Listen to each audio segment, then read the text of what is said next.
talking about video games. Yeah!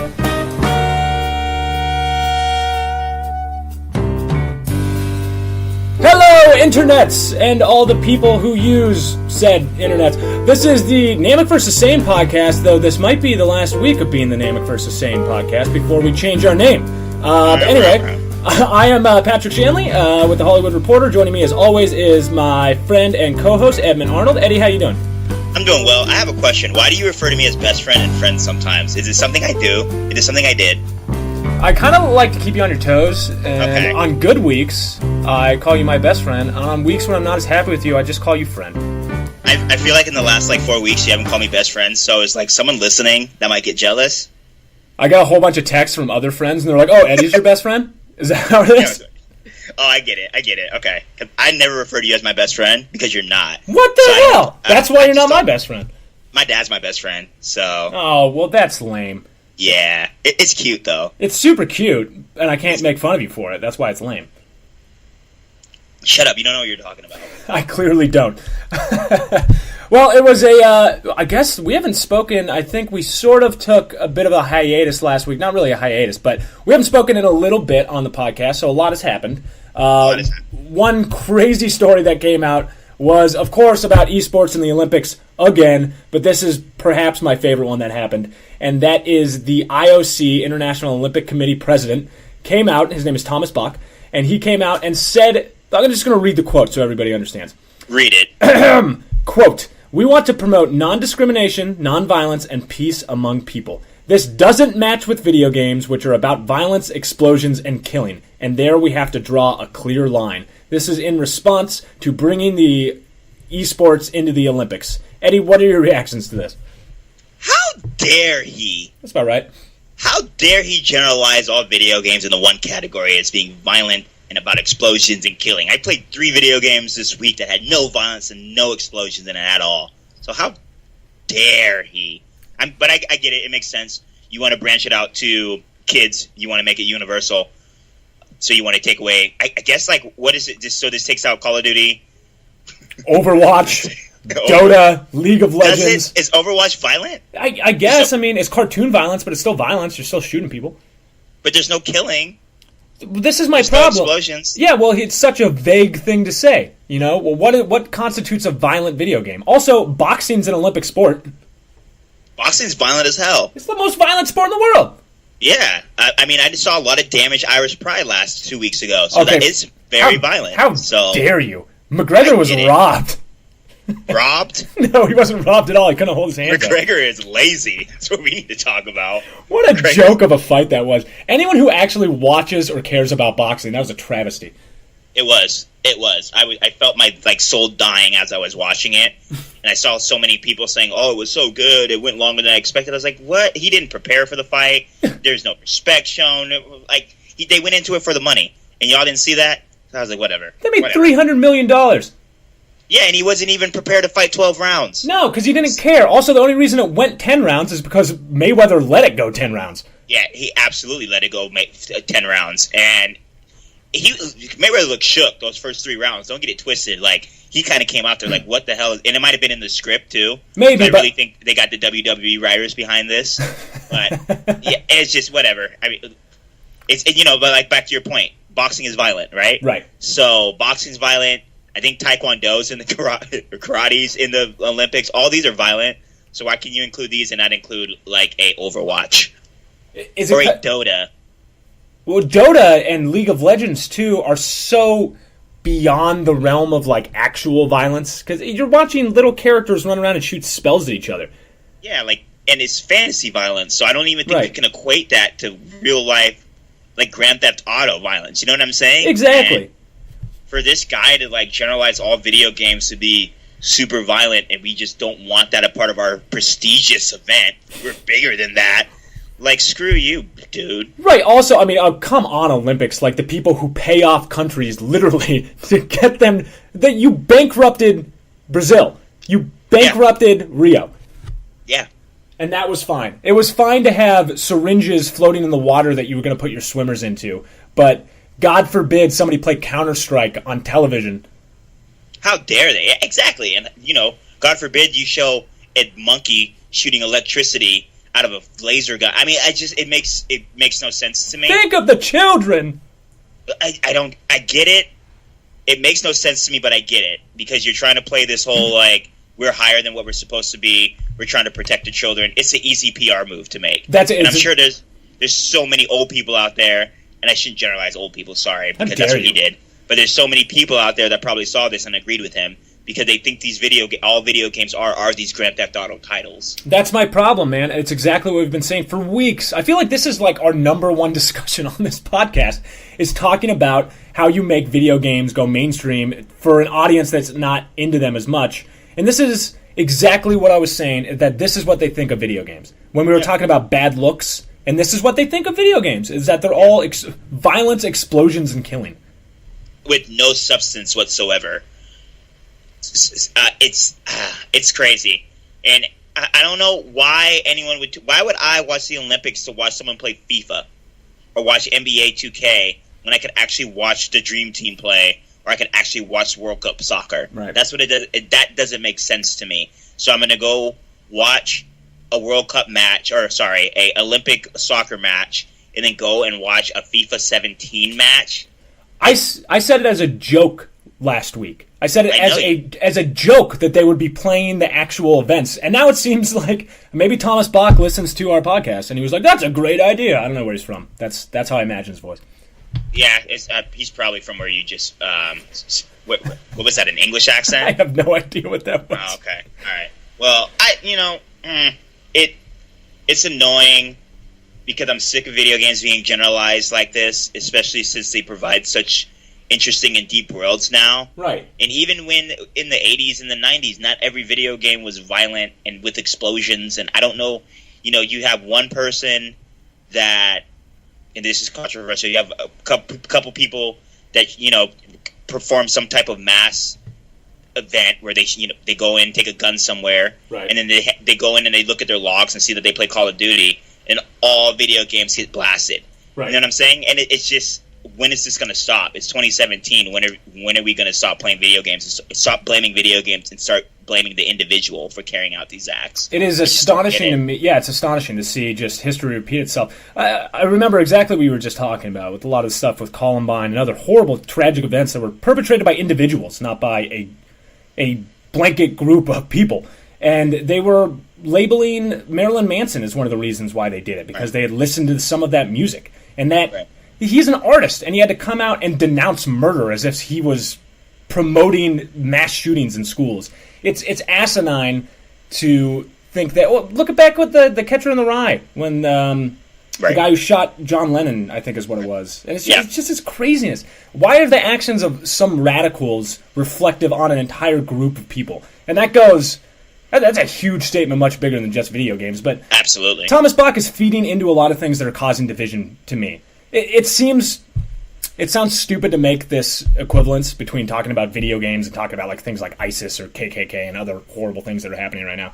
But it all stems from the same train of thought. It's an us versus them. This entire group is made up of only one type of people. It's foolish and it's narrow-minded. Yeah, and it's generalizing without really getting to know the audience of people that you're generalizing. Exactly, right? Yeah. So I would like for him to come meet some actual people that play extensive lists of video games, and maybe he needs to go into a catalog and look at the last 2 months to see the type of video games that have come out in the last 2 months. Right. There haven't been a lot of violent video games coming out this summer. So, I mean, Splatoon, that's a perfect example. That game could be, I don't see why that game can't be included in the Olympics. Yeah, is it violent to shoot paint at each other? I don't know. I mean, they blow up. The little characters blow up once you shoot enough paint at them, so I don't know if that qualifies as violent. You have Pyre, which would be, if you get behind the developers of Pyre, you can make that into an interesting type esports game, but do you have enough time? Right. And is it violent that they're extinguishing themselves while going into this Pyre? So what are you constituting as violent, is my question. Mm-hmm. And what type of video... I would like to see what type of video games he is envisioning to be included, or is this just him saying we don't want video games in the Olympics at all? And I think that's the bigger issue, right? Maybe this is just him trying to distance himself from it. I don't want these here. This is what I think of them. Get out of here, video games. Or Here's a wrinkle. Maybe he's just a huge Rocket League fan, and he only wants Rocket League in the Olympics. That could be it, though. He owns stock in Rocket League. Out of all sports to be, and we've talked about this extensively in other podcasts, but of all sports that should be included into the Olympics, it should be Rocket League. Right. So I was on the fence. I thought Overwatch would be a great inclusion to the Olympics, but I guess that is too violent. So who gets to make these decisions is my question. I mean, does Thomas Bach, are you the president of the IOC? Are you responsible for all the decisions that are made, or is the IOC, like any committee, voted on, like a democracy? And if that's the case, who's the makeup of the IOC? I've never hear about the makeup of the IOC. Who is sitting on that committee? What's the diversity of that committee? Is there an age diversity? Is there different people from different backgrounds? Who's making these decisions? That's a good point. I don't know. I don't know anything about the way that Olympics are developed, the way that the Olympic Games are developed, because I really don't care. Right. But that's a very good point. It's just... I can't think of another word other than asinine. It's just dumb, and it makes you look old, man. You're distancing yourself from an entire generation of people. Almost at this point, 2 generations of people. I mean, listen to this quote. So if everybody is competing, and this is Thomas Bach again. So if ever somebody is competing at playing football virtually or playing other sports virtually, this is of high interest, he added. We hope that then these players are really delivering sports performances. If fans at the end would even play the sports in the real world, we would even be more happy. So is he basically saying that we're hoping that to bring video games that would encourage young people to go out and play the actual sports? Is that what he's saying? I guess. But again, it goes back to like the joke that I made last week and that you were saying earlier. Why am I going to want to watch somebody play virtual basketball directly after watching the best people in the world play basketball? That's what I'm saying. Like, just add chess. Yep. Just add chess so we can get our young people more into chess so they can start planning ahead. That's what chess teaches you. Just add chess. That's all I'm saying. Just like stop all this nonsense with this video game back and forth. Add chess. We want chess. But you obviously don't know the video game industry at all, so you shouldn't even be thinking about it, in my opinion. Not only do you not know it, but you clearly have a disdain for the entire industry itself. This thing that makes billions and billions of dollars globally every year. Yeah. Like, we hope that you are envisioned to get off your lazy ass by watching someone play a real... I don't get it, man. Like... I don't know how to not be insulted by it. The whole thing just seems insulting. It's either all these people just care about explosions and violence, or you're big fat losers who only can be motivated to do something by watching a virtual version of it. Yeah, like me seeing a virtual version of it and seeing a live actual version of it is going to somehow inspire me to get off my butt and go out and play. Well, that's what I don't get exactly, right? Like, I'm going to be more inspired to play a sport because I watched polygons playing it as opposed to actually watching LeBron James dunk a basketball? Look, I don't know, man. I can't. I don't speak Thomas Bach language, so I don't know. I can't wrap my mind off of it. So, but you want to make it more inclusive for kids, then find the most boring video game that you can find, right? It's going to be competitive matches of, God, what's that terrible video game? Like Barbie Princess Pony Hour. That's a game. Oh gosh, yeah, it is. I've heard about it. What about they did bring? So PS4 brought Windjammers back, and I was watching some video. I've never played Windjammers. It's like a Okay, by the name of Windjammers, I'm imagining it's like a kite surfing video game. It is. Yeah, that's. We need to get into a development team. It is a one-on-one frisbee air hockey game. What? So that sounds amazing. It looks amazing. I'm going to purchase it. It's from the 90s, too, 80s, too. So I don't know anything about this game. I just hear, like, other podcasts, the Bombcast, Jeff Gertzman talks about it a lot. So, I mean, I don't know. Maybe you want something like that. Something older. Like Pog. 2-on-2 Pog. 2-on-2 Snake. Well, 2-on-2 Snake would be pretty awesome, actually. Like, why not just have, like, a original Donkey Kong Country... I want them just whoever has his highest score gets the gold medal. Perfect. I want them to sit 2 people down with old Nokia 3150s and have them play Snake head to head in the back of. They'll sit in the back of like a Camry, a Toyota 1996 Camry. That's where both people have to sit, and they have to play competitive Snake on those old Nokia brick phones. Snake is hella violent now that I think about it, though, so maybe not. Yeah, I don't really like Maybe the not. image that it puts across for our youth. Yeah, it's, I don't like showing my youth, or any youth whatsoever, that they can go out and just eat whatever is around. So I don't want to encourage that. So Yeah, our kids will be turning into snakes and going around trying to avoid their own tails. Is that and the how are world those you want to little live in? eggs that those snakes are eating, how are they defending themselves? So it's too violent. It's representing genocide. I don't want to see it. Off the table. Goodbye. Bye. Ugh. No, Pac-Man. Pac-Man's violent. What else we have? Centipede is violent. Space Invaders is violent. What isn't these violent? people- Violent is such a dumb word to use. Like, use a more descriptive phrase. What are you talking about? Violent video games. Look at your own. No look at your own video sports. games that they perked real-life murder. How about that? That'd be fine, and that would make sense, would it not? Yeah. Not Just just- fantasy murder is fine.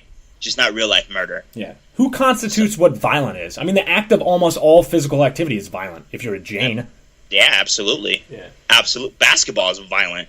Sure. I mean, it all is, honestly. Yeah. So, like, Is Yeah. hockey still in the... No, that's Winter Olympics? it's Winter Olympics, but I mean, I think the IOC That's controls violent as that. hell. It's one of the most violent sports in the world. I don't know. Yeah.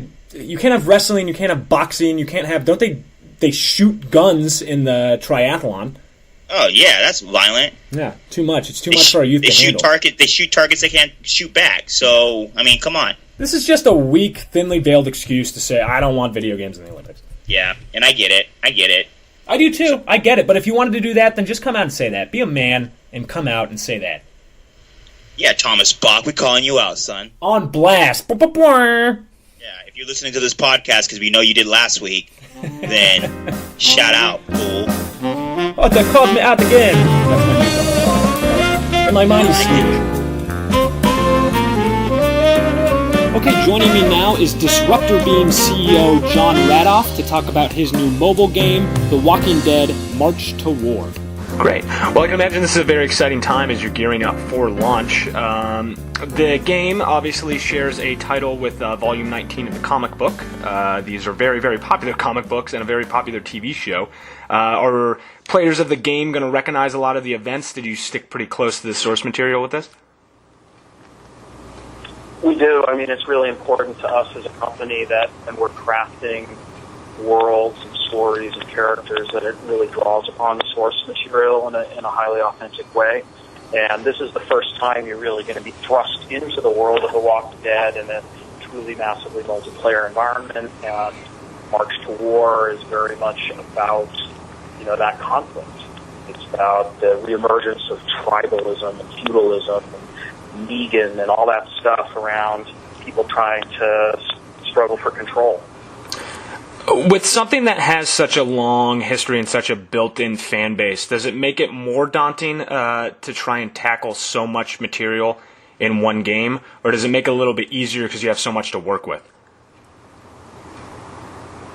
Well, there's really two sides to that. So there's the world itself, and then there's the fan community, right? So when you're talking about the world, it's great to have tons and tons of content to draw upon, and at Disruptor Beam, everyone who works on a game is a huge fan of the source material that they're working with, and everyone gets in deep, and they love to have access to all that information and bring it to life within a game.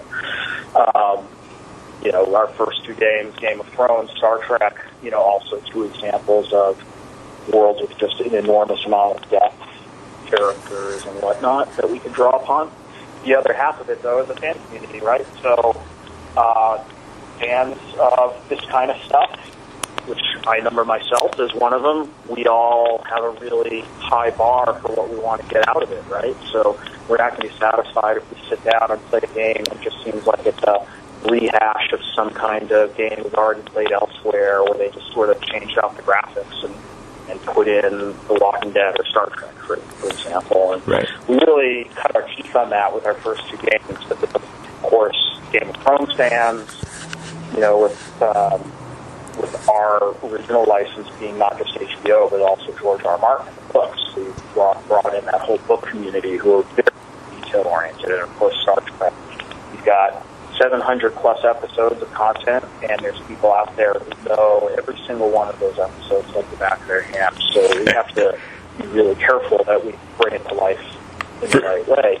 With Walking Dead, it's about bringing the environmental aspects to life. It's about bringing the stories and also sort of the character decisions. In Walking Dead, it's a story that's really dominated by people constantly having to decide between two really lousy options. So at Disruptor Game, part of what makes a Disruptor game is the realization of story and the presentation of the characters. So we, as part of the gameplay, are giving you some of those options and giving you dilemmas, really, around how you're going to advance your own progression with the story. And we also invest a lot in the world building. The really cool thing with the way we built March to War is that this is the first time anyone on mobile will have played something that, in essence, is a war game because it's the struggle for territory. It's what March to War is all about. But we thrust you into this massively multiplayer world. 50,000 people on a server, tons of 3D graphics. So we've gotten away from kind of the typical mobile game, kind of 2D simplified map. We really wanted to bring people right into the world, and you're going to be able to visit all these areas around Washington, D.C., whether it's the White House or the Pentagon, but you'll also be able to visit and all these cool places that people come to know through the story. So just really, really excited about being able to bring someone a true MMO experience into the immersive 3D world for the first time on mobile. Great. You mentioned how big the world's going to be with this. Do you feel that mobile games have kind of been taking a bit of leaps forward in that regard? It seems that they have become a bit more complex in the last few years. There's a lot more room for you to stretch your legs a bit with these types of games, whereas it used to be very small, very marketable games, but they didn't have quite the depth that they do now, and now you're able to tackle these IPs. Is that something recent? Well, it's what we've been doing for the last 5 years with our games. The view I've always had of the market is the mobile gaming and the social networking game market collectively is far, far larger than the PC console gaming market. So if you look at PC and consoles, it's maybe about 150 million consumers in the world, which is a huge number of people until you consider that it's like 2 billion plus smartphones in the world that people are playing games on. So you're talking about this massive audience, and as they've been exposed to games over the last few years, their own tastes are getting a lot more developed, so they want deeper experience. It's kind of like look at the shows that we're based on. Take Game of Thrones as an example. Like Game of Thrones has this very intricate plot, lots of characters. People barely even remember who the characters are. There's so many of them, but it's one of the most popular shows in the world right now. But people were interested in it because there was this progression over time of deeper and deeper experiences and interconnected plots and stuff on TV. So I think the same thing is playing out on mobile games now, and also the technology has continued to improve. So today in a mobile device, there's a pretty decent GPU inside virtually every device, and we've really led the way in terms of exploiting that technology to bring this richly detailed world into the device in a way that no one's done before. With these types of games, obviously, a lot of people point out that there's the microtransactions that exist in a lot of these games, which is part of the business model for any type of these mobile games, particularly because they're free to play from the get-go. Do you have any particular thoughts on microtransactions or how they work in mobile games? How you guys try to implement them into your games? Yeah, I think the question comes down to what kind of games you want to operate. So if you're creating a game with a limited amount of content and you're not going to be updating it very much, then it's fine to do that as a premium game. And in fact, that's probably the better model because you're not going to have players continuing to interact with it beyond maybe a few hours or something of playthrough. What we're trying to do is really bring these MMO experiences to life. So it's a massive world. We're adding content. In Game of Thrones, we've had over 200 content updates. In Star Trek, we've had We're going to be close to 100 content updates soon, and Walking Dead is going to be no different, where we're constantly adding things to the world and adding features. So when you're talking about a long-running game experience, the reality is that there has to be a business model that supports that. So if it's a one-time premium payment, the game developer is not going to be updating the game much. But what microtransactions do is it allows you to give people the opportunity to add content and add things to their experience over the course of time, which could be a long time, because we have people still playing Game of Thrones Ascent after 4 years of running that game. Star Trek Timelines is about 18 months old. We still have people that are playing it from the very first day that it launched. So that's kind of the way we approach the business, which is we're not just shipping a game, we're really creating a long-running entertainment experience for lots of customers. Right. What I find it interesting about mobile games specifically is exactly what you just said, is that these games have the shelf life that other games do not have, even marquee AAA title games. And that's that people can play these for years and years, which means you constantly have to be keeping an eye on them and doing patch updates or what have you as it's going along. So is it daunting then to take on a new project when you still, these Star Trek and Game of Thrones are still very much alive at this point?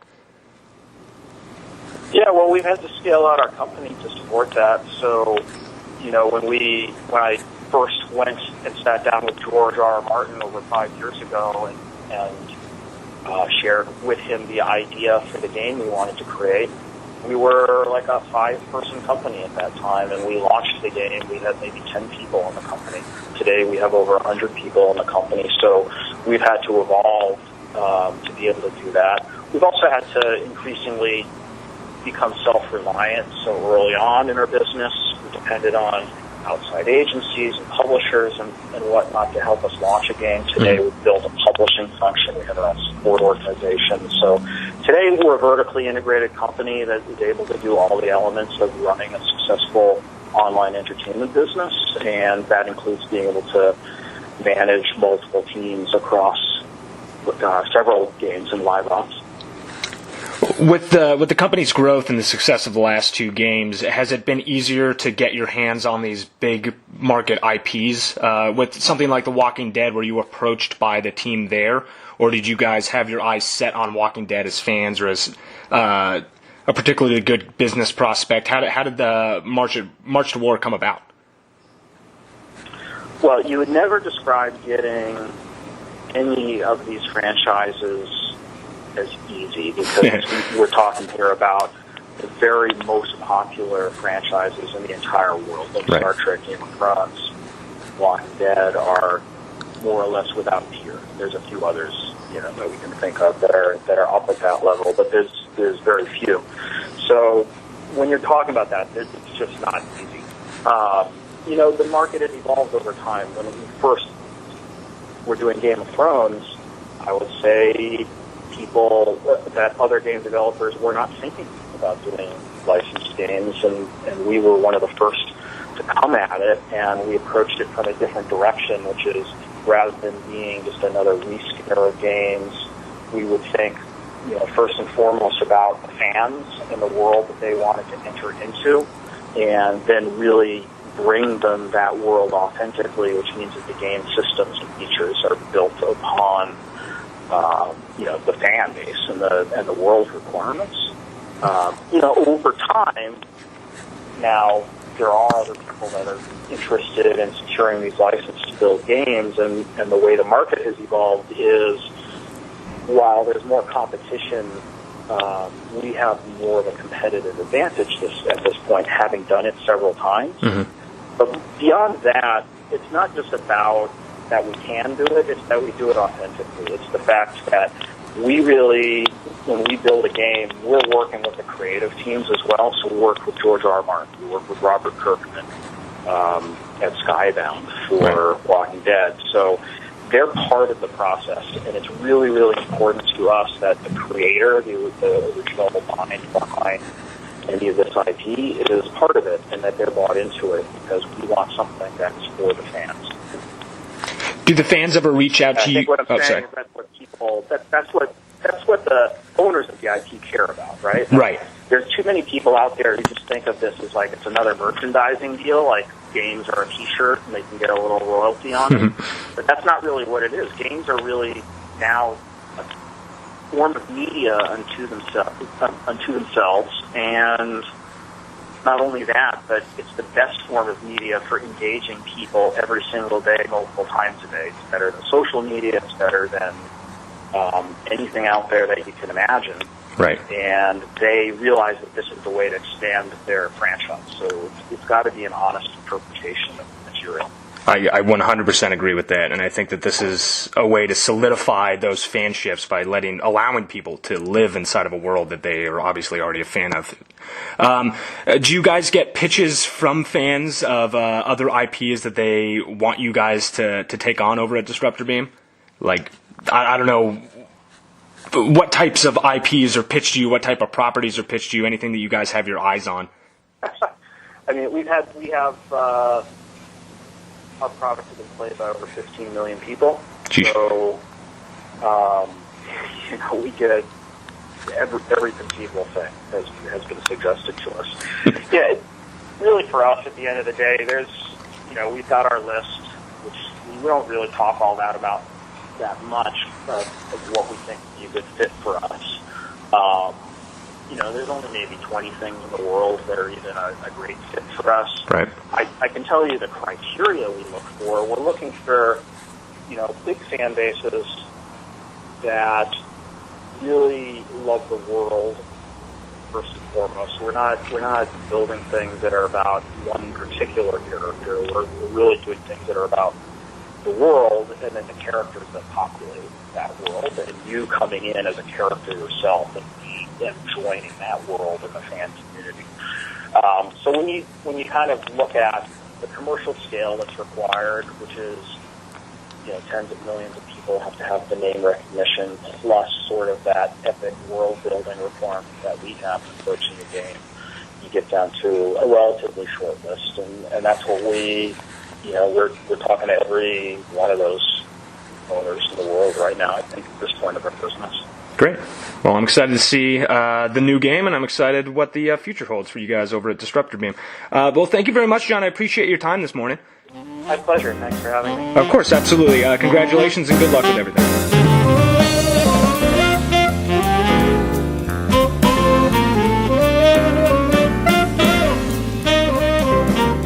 Some other news that broke was that the Nintendo Miiverse is set to shut down on November 8th, I'm sorry, I misspoke. Oh my god, I made such a terrible mistake.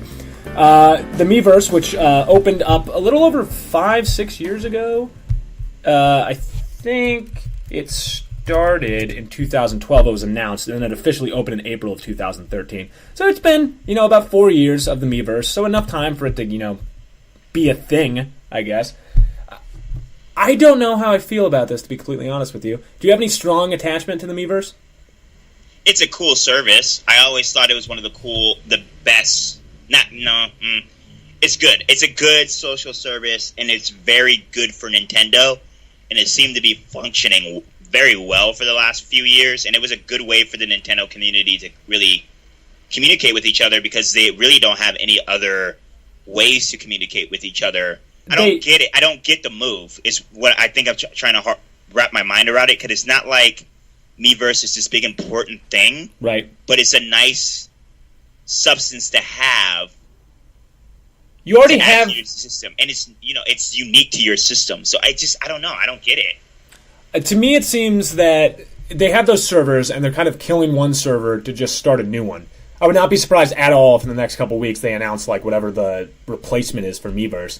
But at that point, then what's the difference? Just update whatever you already have. Who cares? Yeah, I'm just wondering if that. So it seems like they're taking away the entire Miiverse, not just the creating of the Miis, but the sharing of the videos, the sharing of the created content, being able to record your gameplay videos and share that to the world. Right. You're getting rid of all that. So I wonder if there's another, if they're bringing on another basically service to take place of this. That would be my guess. Maybe they've made a contract with some other one that already exists, something like a Twitch or services like that, or they're trying to make their own to compete with it. Maybe they weren't happy with Miiverse. Don't you announce that before you go ahead and that would be the way I would do it. I wouldn't just say, "Hey, we're killing this," and there's no replacement for it. It doesn't. It's the whole thing. It doesn't make sense though, and it really kills me because Splatoon, that Miiverse is one of the. I love it. Just loading up my Splatoon game and going in and seeing all the creation that people are making. Right. And it's not gonna change my life that they're taking this out, but it's still kind of disheartening, Yeah, how about a game like Mario Maker, where the entire game is about creating different things and sharing it with other people? That was widely driven by the Miiverse, was it not? I don't. I guess okay. So I'm looking at it. In regards to Super Mario Maker, players won't be able to comment on shared levels anymore.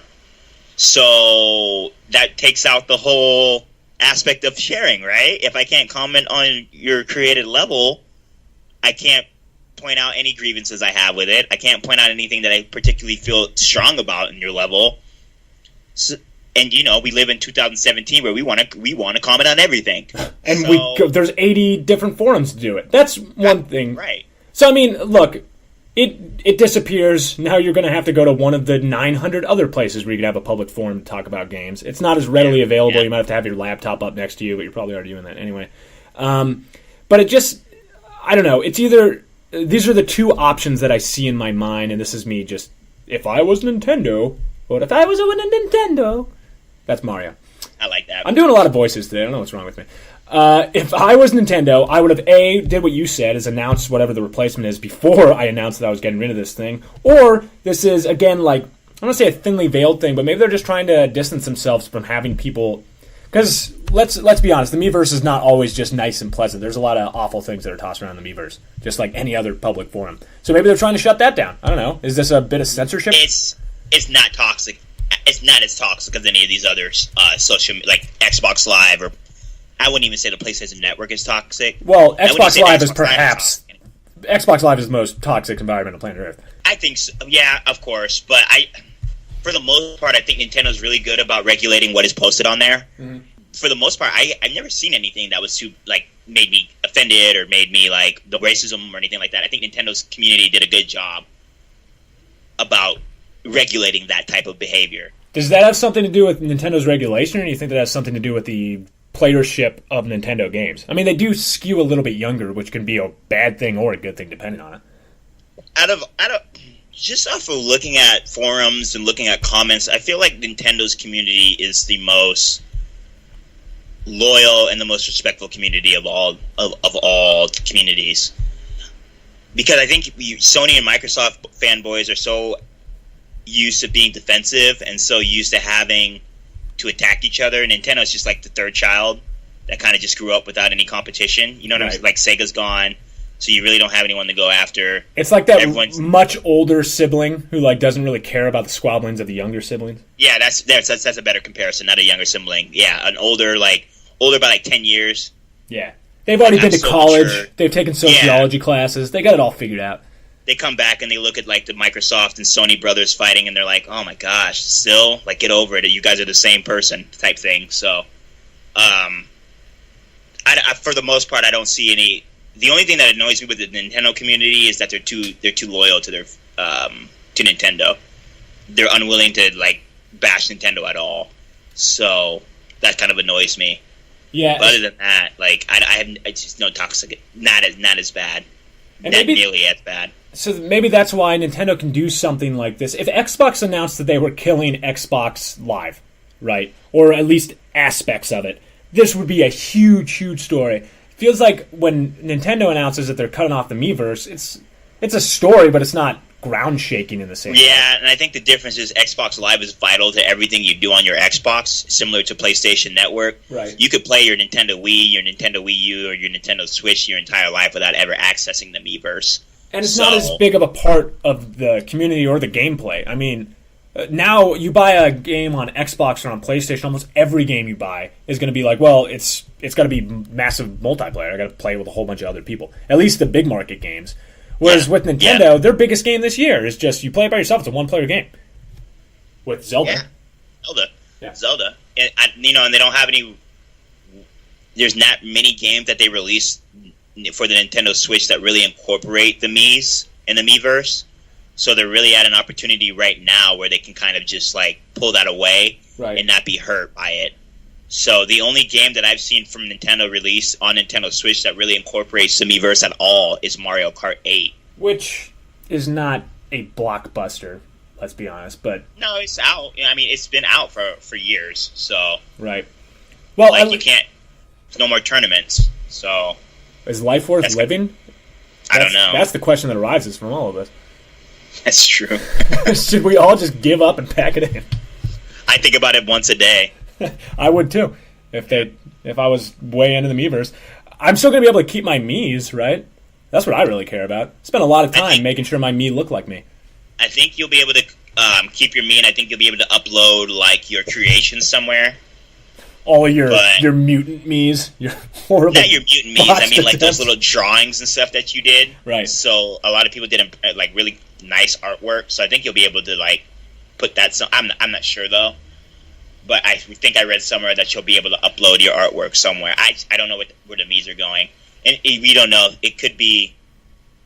This could be like something... They could announce their new system next week. So we are in PAX West. We could see something next week.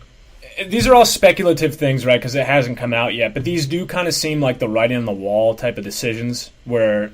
it was so obvious looking back on it that this was like a move to announce like the next big thing that was coming out. Particularly, I mean, look at the environment that's going on right now.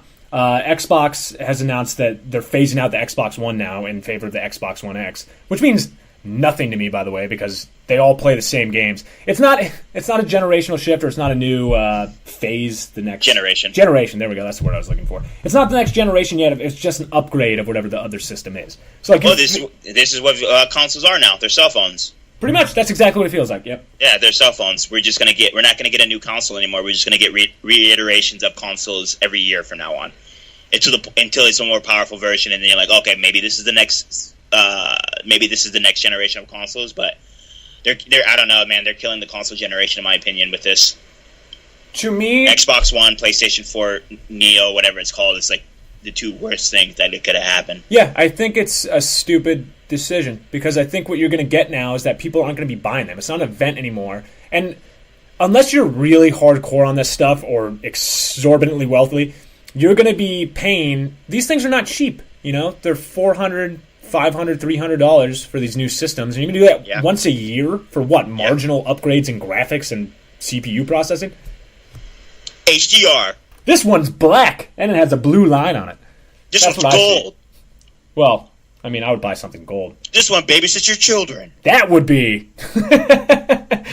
This one murders your mother-in-law. I don't know, man. Like, that's quite a system. I escalated that quickly. This one watches your children. This one murders your mother-in-law. Yeah. You don't even have a mother-in-law. Where did that come from? I don't know. I'm thinking about mother-in-laws a lot lately. I don't know. Murder. I'm just thinking about murder. Yeah. Murder. Well, you play video games and they're violent, so that makes sense. That's what happens. Yeah, Thomas Bach. Thomas Bach was right. Whatever. I want to take back everything I said about Thomas Bach in our last segment. Yeah, he clearly knew what he was talking about. Thomas Bach, you're welcome anytime. It's not a huge deal. It's not a huge deal that they're getting rid of the Miiverse. It's just an interesting thing, fodder for conversation. And also, I mean, there's going to be some people who... There already are. There's people, go online, look at reactions. People are kind of bummed, but nobody's like, oh my god, woe is me, this is the end of the world. Some people are, but yeah, it's sad because it was something very innovative that Nintendo did. It wasn't anything that I particularly used a lot, but it was nice to see other people's creations and stuff like that. But hopefully we get an updated system that's better than the Miiverse. But who knows? We'll see. That's what I imagine will happen. And again, things aren't going away. There's so many online forums. I mean, if you really care that much about the artwork and stuff on Nintendo, then go into the subreddit for Nintendo. There's still a community out there. Don't promote Reddit on this. Yeah, that's a good point. Don't promote Reddit on this podcast. So, Pat, we're in an excited time. It is PAX 2017. I'm in West. I have seen a lot of just some games, not a lot. It's just getting started. So I just want to talk about these games that I'm excited about that are going to be released in the next couple of years. And one of the games that I saw was Biomutant. Oh, my dear God, Biomutant. I don't know if you're listening, there is a 25 minutes gameplay video on IGN. It is a action RPG game. Looks similar. It looks along the veins of Ratchet and Clank. Now that sounds interesting already, but as an animal lover, is this game possibly feature, I don't know, like a raccoon or a panda with a sword, and he looks like he's from ancient China? Because that's kind of what I'm going for. It is a raccoon panda squirrel-like thing with a massive sword that looks exactly like Cloud Stripe's sword in a way. So, and this is intriguing to me. Does he also shoot guns? Because I would like that to be in there as well. He shoots guns as well. Wow, yes. Gosh. He shoots guns and he hacks and slashes his way to whatever objective there is. So, I don't know, just the gameplay about this game looked amazing. There are like little comic scrolls that pop up if you dodge something. It just looks really engaging. Go check out that gameplay video. I'm really excited for it. It's engaging, it's beautiful, it's colorful, it looks like something incredibly inventive and like mushing a whole bunch of styles together. I'm very excited about this game. This game looks amazing. This is, I don't know, I never want to get too ahead of myself, but just from the little bit that I've seen, this is one that I was like, oh, I'd pick that up on launch day. Oh, absolutely. And just looking at even the character creation, your stats are affected by how your physical attributes look on your character. So if you have bigger arms, then your strength is going to be higher, right? Mm-hmm. So, and I'm looking at gameplay. It looks like it is a cross between, I hate this because a lot of people throw this up all the time, but it does look like a cross between a Dark Souls, more of a like Shadow of Mordor, because it's more action-oriented, not as strategic. It's like the movie equivalent is like, oh, it's an action romance that like crosses with Pulp Fiction, and be like, those things don't mix together, but whatever. Well, yeah, and just go look at the gameplay video. It is something else. Yeah, it's one of those games that I looked at and I was just like, all right, we're starting to get in that swing of this generation of video games finally. It's that thing where like it takes a couple years and then like things start hitting their stride and people kind of get used to the hardware that they're working with. It looks beautiful and looks like something new. Yeah, and it's just seamless, Yeah. So I'm excited. So yeah, check that out. IGN. It is Biomutant. Well, I can't imagine that there's any other games that would make me excited at all. So unfortunately, that's all we have. Oh wait, there is another game. What is that game, Pat? So how do you even describe this game? It doesn't have a name yet. But as you know, if you listen to the other podcasts, I am deep into the world of Stardew Valley right now. And the publishers of the game, Chucklefish, have announced another game that looks very similar to Stardew Valley, but here's the twist. It's sort of a mix with Harry Potter. So it's a Harry Potter, old-school RPG, Stardew Valley mush-up, and it looks pretty great. I mean, honestly, those things alone make me want to play this game. Yeah, so like my really good best friend, sent me a your best friend, huh? tweet. Yeah, my best friend. Oh, best friend. Collin. I'm going to call him out here. Collin sent me a It's weird, because my name's Patrick, not Collin, so... Shut up, Patrick. Quit trying to make this about yourself. We're talking about a game that I'm really excited about. So he sends me a tweet like late last night. It's like, oh, check this out, or CC Edmund Arnold or whatever. And I'm looking at this, and there's nothing released on it, right? I'm just looking at this picture. It looks exactly like a Stardew Valley type town, and it says that it's a Harry Potter meets Stardew Valley, an RPG sim set in a magic school. And I saw that, and I broke everything in my room. As is the correct reaction to that. When I get excited, I break everything in my room. So yeah. I just threw stuff around. Like, my room's a total mess now because I want this game now. You lit it on fire. Right. It looked like it was like the end of a Manchester United game. Absolutely, that's exactly what it was. There was an overturned police car. So I'm excited for it. It doesn't look like Eric Barone is in it, the guy who created Stardew Valley himself. He looks like he's still working on multiplayer to Stardew Valley. If you're unfamiliar with his name, he's Concerned Ape. It's the little graphic that shows. Yeah. He basically made Stardew Valley on his own. Yeah. So there's no mention that he's involved in it. But we got to remember Chucklefish did Stardew Valley, and they also did Starbound, two of my favorite PC games. Right. So this game, just put it on your radar. And I'll tell you one thing. I was the first person to find out about Stardew Valley. I don't know anybody who found out before it, and that was on my that radar official? 3 years. It's official. It is official. Edmund Arnold discovered Stardew Valley before anyone else. You heard it here. And I found it 3 years ago. I was following it, and it turned out to be everything that I wanted. So, by Chucklefish's standards, this game should be excellent. And like you said, because they did Starbound as well, look, Concerned Ape isn't there. as far as we know. If he is, it hasn't been announced yet. And yet, there's enough brand loyalty and enough trust in Chucklefish to believe the hype for this type of game. ConcernedApe made Stardew Valley a lot by himself. The rumor is that he did pretty much the entire game by himself, but Chucklefish was involved, and you also have Starbound. So this is they're not a one-hit wonder. No, they're not. They're not a one-hit wonder at all. They are an indie developer that needs to be talked about more. They're an indie developer that we should probably get on the podcast, but they have Risk of Rain was released in 2013. That was a really good Metrovania for PC that I really liked. If anybody had not played that, I would highly recommend you pick that up. Stardew Valley, and then they keep coming out with these games. So I can't say anything about these other games that they've released, but I'm excited. That's all I gotta say. Yeah, me too. Premise alone, the way it looks, it's very quaint. It feels very charming. I'm excited for it. Well, that surely must be all the games that we would be excited about, correct? I mean, PAX West is just starting. We are going to get a lot of game releases this week. I think Knack 2 is going to be coming. Is Knack 2 being released this month? When's Knack 2 coming out? I haven't a clue. Oh, you probably aren't into that whole Knack 2. I don't even know what Knack 2 is. It sounds like a disease. So Knack was like the worst game released ever on PlayStation. It was like a launch title. Why are we excited about this then? It's a joke. It's like it's one of the funny things that are going in the gaming community right now. So I just Google Knack, Google Knack 2, read the stories about it. You'll laugh. It's funny. It's all fun and games. So and we had a good couple of weeks with all these games coming out. Everybody's Golf came out. If you like golf games, if you like the old like Tiger Woods before they implemented that stupid swing stick, go pick up Everybody's Golf. That is like, whew. Let me tell you a little E3 story from E3 this year. Throw back. Here it is. Travel with me to a time before. So I go into. I can probably say this now because it's been a couple months. I was not invited to the PlayStation booth. I just kind of worked my way in there. Right. So I got in there, and it's sort of set up. And there's about a row of 8 TVs with 8 different games on it. And every single one of them is loaded with people in like a line, except for one. And that game was Everybody's Golf. And I like golf. I play golf. So I sat down and I started playing it.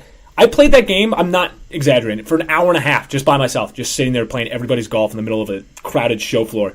I loved that game so much. It took me back to playing, not Golden Tee because it doesn't have the same mechanic with the rolling ball, obviously. But it did take me back to like late 90s sports games where it was simplistic and yet super fun. It was like playing an old Neo Geo game, and it was amazing. I love Everybody's Golf. Yeah, so I didn't know it was a like sequel to Hot Shots Golf. Yes, oh my god, yes, exactly. Yep. I never played Hot Shots Golf. My roommate liked Hot Shots Golf, and he was just like, you need to pick up Everybody's Golf. So I picked it. I like golf games. I've never been golfing before. I've hit on a driving range. I've hit balls. I don't really know the sport, but I love golfing games. I always put hours into Tiger Woods. Whenever they came out, I'm not even kidding. I put hours and hours into Tiger Woods. I love golf games, and this like is itching a scratch or scratching an itch that I have wanted for a long time. So it makes me feel good. It makes me feel really good, and you can like cut. And it's super Japanese, so it's an RPG. You're leveling up your clubs. The better your shots are. You get to create your You get to create your character. So I have a character right now. I'm going to turn him into a baby because I want to play as a baby.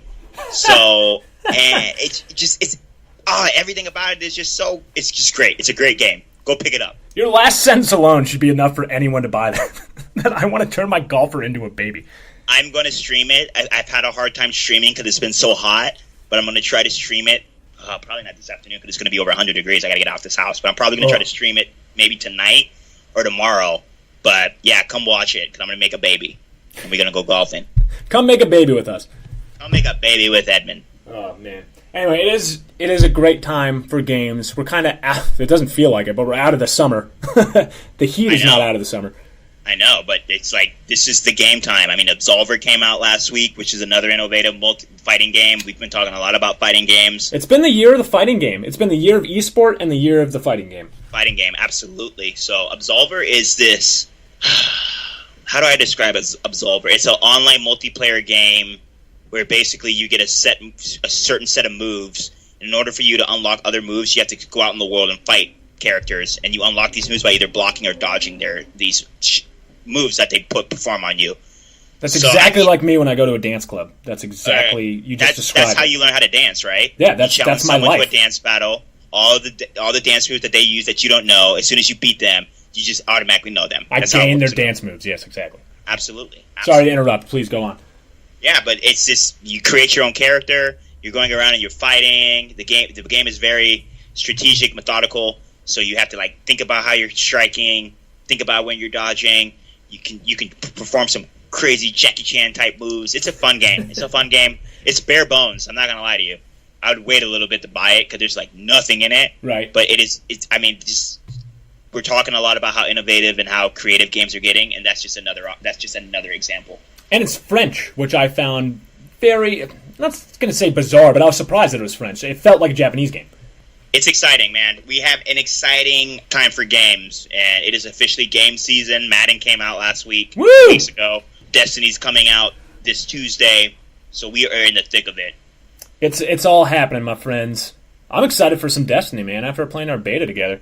Yeah, it's going to be interesting. You need to get a PlayStation 4. Oh, because you don't have it on the Xbox, I guess. No, I'm not going to buy it on the Xbox. Well, excuse me. Not going to buy it on the Xbox. All right, well, I will drop $400 to buy a PlayStation if you call me your best friend. Everybody's golf is worth paying the $400, and I would love to play with my best friend, Patrick Shanley. Oh, my God! PlayStation 4, yes. Oh. Yeah. I can't tell if I'm crying or if it's the sweat because I'm burning alive in my room. I'm pretty sure we used to do this all the time in high school, too. Like, is he your best friend? I'm your best friend. You did sound exactly like that. I did. I still sound like that. That was black when you were a blonde valley girl.